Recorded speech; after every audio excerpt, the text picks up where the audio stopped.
நீங்க கடல்ல பயணம் பண்ணிட்டு இருக்கிறப்ப, திடீர்னு கடவுள் வந்து உங்களுக்கு ஏதாவது ஒரு வரம் கேளுங்க, நான் உங்களுக்கு தாரேன் அப்படின்னு சொன்னா, நீங்க என்ன வரம் கேட்பீங்க? ஆனா அந்த வரம் வந்து ஒரே ஒரு வரமா தான் இருக்கணும். ஸோ, எனக்கு எதுவும் பெர்சனலா எதுவும் தோணல. நான் ஒரு புத்தகத்துல ஒரு வரத்த பத்தி படிச்சேன். ஸோ, ஒருத்தவங்க இந்த மாரி கேட்கிறப்ப, ஒரு தாத்தா வந்து என்ன சொல்லுவார்ன்னா, "நான் என்னோட கொள்ளு பேரன் தங்க தட்டுல சாப்பிடுறத மாடி வீட்ல இருந்து நான் பார்க்கணும்" அப்படின்னு சொன்னாராம்.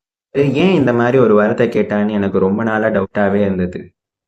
ஆனா அப்புறம் தான் எனக்கு புரிஞ்சது. அவர் ஒரே வரத்துல 3 விஷயம் கேட்டிருக்காருன்னு.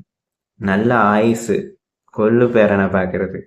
நல்ல வசதி, தங்க தட்டுல அவன் சாப்பிடுறது. ஸோ நல்ல குடும்பம், அவங்க பக்கத்திலேயே இருந்து அவர் பார்க்குறாரு. ஸோ 3 விஷயத்தையும் ஒரே வரத்துல அவரு கேட்டு புத்திசாலியா இருந்திருக்காரு. ஸோ நீங்களும் அத மாரி ஒரு வரம மிஸ் பண்ணாம கேளுங்க. கடவுள் வந்து